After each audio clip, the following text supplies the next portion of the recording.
Hello students, I am Chetan Rawal and welcome to the YouTube digital channel.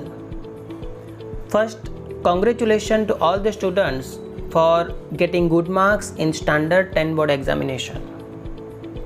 And I wish you all the best for your bright future and career. All of you students have chosen commerce stream and all the topics coming in this stream are new to you. First of all, you have to study all these new topics in detail and in depth. Today I will explain to you some important points regarding the elements of accounts. Here are the photographs of Chanakya and Luca Pacioli on the screen. We also have to discuss how much his account has contributed to the subject. Dear students, today I am going to explain chapter number 1, accounting and its terminology of elements of accounts. So let's start and understand carefully. And students, subscribe to this channel today to watch new video with another interesting and simple example of standard 11, and click on the bell icon so that you get notification of new videos. Dear students, account subject में chapter number 1, accounting and its terminology.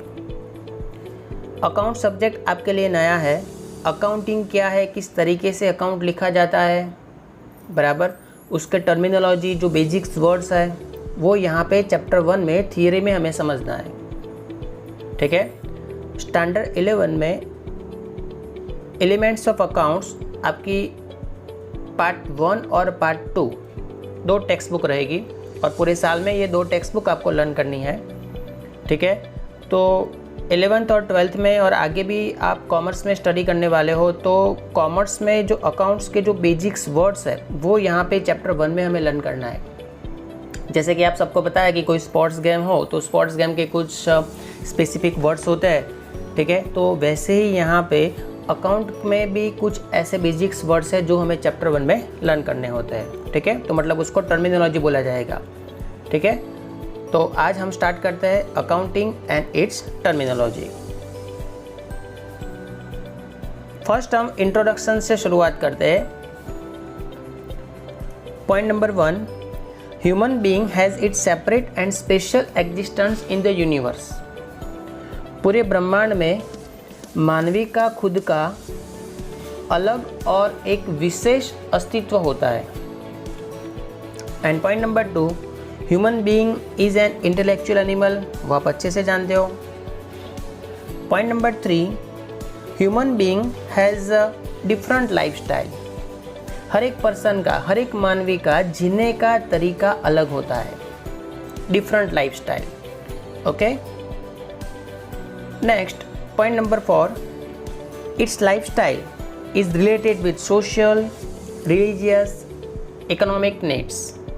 तो मतलब हर एक person की जो need है वो social, religious and economics के साथ रिलेटेड है। ठीक है, its lifestyle is related with social, religious and economic needs. Next point number 5, to fulfil these needs, हर एक पर्सन की जो नीड्स है उसको फुलफिल करने के लिए he has to take support of other people. हर एक पर्सन को अपनी जो ज़रूरियात है, अपनी नीड्स को पूरा करने के लिए एक दूसरे पे डिपेंड रहना होता है। He has to take support of other people. ठीक है, जैसे कि आपकी बात की जाए तो मतलब आपको शूज़ लाना हो, ठीक है, चप्पल है, ठीक है, आपको सॉक्स लाने हैं, टी शर्ट है, जीन्स पैंट है, बेल्ट है, मोबाइल है, तो मतलब ये सब खुद आप प्रोड्यूस नहीं करते, इसको खरीदने के लिए आपको दूसरे की हेल्प चाहिए। ठीक है, to fulfil this needs he has to take support of other people. And last point number 6, every individual has once on districts existence, skill and limitation. ठीक है, हर एक पर्सन के पास खुद का एक अलग से खुद का एक अस्तित्व होता है, खुद का एक कौशल्य मतलब स्किल होती है और खुद की एक लिमिटेशन होती है। हर एक पर्सन 100% खुद अपनी ज़रूरियातों को पूरा नहीं कर सकता, एक दूसरे पे तो डिपेंड्स रहना ही होता है, ठीक है ना। Repeat this point, every individual has once on distinct existence, skill and limitation. Okay, next point number 7, every individuals exchange his skill. ध्यान रखना, every individual exchange his skill with other individual in the society. ठीक है, अपने पास जो skill है वो एक दूसरे को वो शेयर करता है। Every individual exchange his skill with other individual in the society. Point number 8, every individuals gives benefit of their personal skill to other and takes benefit of others skill due to his own limitation। हर एक person के पास 100% skill होती नहीं है, एक दूसरे पे dependence रहना होता है। तो किसी दूसरे पर्सन के पास जो स्किल है वो बेनिफिट खुद लेता है और खुद के पास जो स्किल है उसका बेनिफिट वो दूसरे को देता है। ठीक है, फिर से मैं ये पॉइंट रिपीट कर रहा हूँ। Point number 8, every individuals gives benefits of their personal skill to other and takes benefits of other skill due to his own limitation। Point number 9, in this fashion an individuals meet his own needs। इस तरीके से मानवी अपनी खुद की जो needs है वो यहाँ पे पूरी करता है। ठीक है, एक दूसरे की हेल्प से अपने पास जो स्किल है उसका बेनिफिट किसी और को देता है और सामने वाले के पास जो स्किल है उसका बेनिफिट खुद लेता है। ठीक है, तो इस तरीके से पूरे ब्रह्मांड में हर एक मानवी अपनी जो ज़रूरियात है वो पूरी करता है। Next, barter system. Students, barter system आपने स्टैंडर्ड 8, 9, 10 में ऑलरेडी लर्न किया है कि बार्टर सिस्टम क्या है। Point number 1, barter system was prevailing in economy due to the absence of money। ध्यान रखना, absence of money as a medium of exchange। जब पैसों का अभाव था, barter system was prevailing in economy due to the absence of money as a medium of exchange। absence of money, जब पैसे का अभाव था, ठीक है, तब medium of exchange barter system था। Barter system was prevailing in economy due to the absence of money as a medium of exchange. Point number 2, यहाँ पे आपको मीनिंग मिल जाएगा students. In this system, which system? Barter system. Product was exchange against product और product was exchange against service. Let me repeat, in this system product was exchanged against product और product was exchanged against service।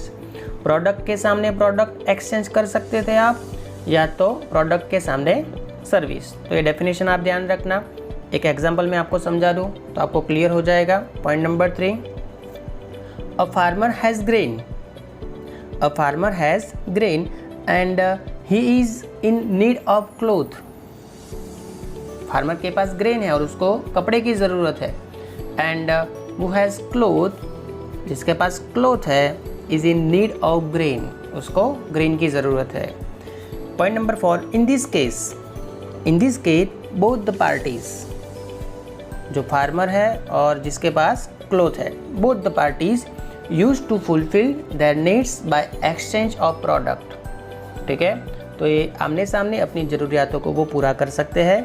ठीक है, cloth और grain को exchange करके। तो मतलब ये सिस्टम थी बार्टर सिस्टम। ये बार्टर सिस्टम कब चल रही थी? जब एब्सेंस ऑफ मनी, मैंने बोला ना, barter system was prevailing in economy due to the absence of money as a medium of exchange. ठीक है, तो ये आपकी हिस्ट्री में आपने लर्न किया होगा, एंशिएंट टाइम में ये सब हो रहा था। मीनिंग आप ध्यान रखना, barter system means product was exchange against product और product was exchange against service. Okay, next Point number 5. In this barter system, product or service was used in exchange to purchase another product or service. मतलब product और service use होता था product और service purchase करने में, ठीक है। उस टाइम पे पैसे नहीं थे, तो प्रोडक्ट के सामने प्रोडक्ट और सर्विस के सामने सर्विस, मतलब उससे ही आपको प्रोडक्ट के सामने प्रोडक्ट ही आपको एक्सचेंज करना था, ठीक है। तो ये चीज़ आप ध्यान रखना। In this barter system product और service was use in exchange to purchase another product और service. Point number 6, barter system had practical limitation. Barter system की कुछ लिमिटेशन थी, जैसे कि अभी मैंने जो समझा है कि फार्मर के पास ग्रेन था और सामने जो दूसरा पर्सन है उसके पास क्लोथ है, ठीक है। तो फार्मर को क्लोथ की ज़रूरत नहीं है और जिसके पास क्लोथ है उसको ग्रेन की ज़रूरत नहीं है, तो ये आमने सामने अपनी ज़रूरियात को वो पूरा नहीं कर सकते। ऐसे तो काफ़ी सारी ऐसी लिमिटेशन है बार्टर सिस्टम की। तो पॉइंट नंबर 7 में ध्यान रखना, due to limitation of barter system, तो बार्टर सिस्टम की लिमिटेशन की वजह से a need was emerge for such medium of exchange which would be acceptable to all. हर एक पर्सन उसको एक्सेप्ट कर सके, ठीक है। ऐसी ज़रूरियात, मतलब need was emerge for such medium of exchange which would be acceptable to all. Next point number 8, in present time money is use as medium of exchange. ये तो आप अच्छे से जानते हो। And point number 9, in present time coins, currency notes and now even plastic currency is use in the form of money, ठीक है। अभी प्रेजेंट टाइम में coins, currency notes and now even plastic currency means ATM card, debit card, credit card, वो अभी आप use in form of money आप use कर रहे हो। Point number 10, for such system where money is use as medium of exchange, when money is used as medium of exchange it is known as monetary economy। एक mark के question में ध्यान रखना, very short question में, monetary economy मतलब where money is used as medium of exchange it is known as monetary economy, ठीक है। Repeat this point, where money is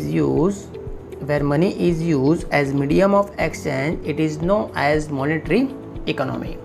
okay students, next point number 11, so in present time human being use money to fulfill his own needs, ठीक है। in present time human being use money to fulfill his own needs, generally this medium of money is acceptable to all parties। हर एक party उसको accept करती है, जैसे कि आप fruit वाले को पैसे दे रहे तो वो तुरंत एक्सेप्ट कर लेगा, वेजिटेबल वाला है, ठीक है, आप ऑटो में बैठ रहे हो या तो कोई भी शॉप में आप परचेज करने जा रहे हो, तो मतलब this medium of money is acceptable to all parties. Next, when transaction are made through money they are called economic transaction. फिर से आपके लिए क्वेश्चन, इकोनॉमिक ट्रांजेक्शन मतलब क्या? When transaction are made through money, they are called economic transaction. Once again repeat this point. When transaction are made through money, कोई भी transaction made through money, they are called economic transaction. Point number 13. In absence of money, transaction used to take place. Those transactions were based on barter system. पैसे के अभाव से जो भी transaction हो रहे थे जिसको आप बार्टर सिस्टम बोलते हो, जो मैंने अभी आपको समझाया। In absence of money transaction used to take place, those transaction were based on barter system. Point number 14, transaction made with the help of money. Transaction made with help of money as a medium are known as monetary transaction. फिर से point ध्यान रखना, definition, monetary transaction मतलब transaction made with the help of money as a medium are known as monetary transaction। Okay students, तो ये introduction मैंने आपको समझा दिया है। बार्टर सिस्टम क्या है, मॉनेटरी ट्रांजैक्शन, इकोनॉमिक ट्रांजैक्शन, ये सब अच्छे से लर्न कर लो। नेक्स्ट लेक्चर में दूसरे ऐसे नए पॉइंट के साथ मिलते हैं। Okay students, thank you.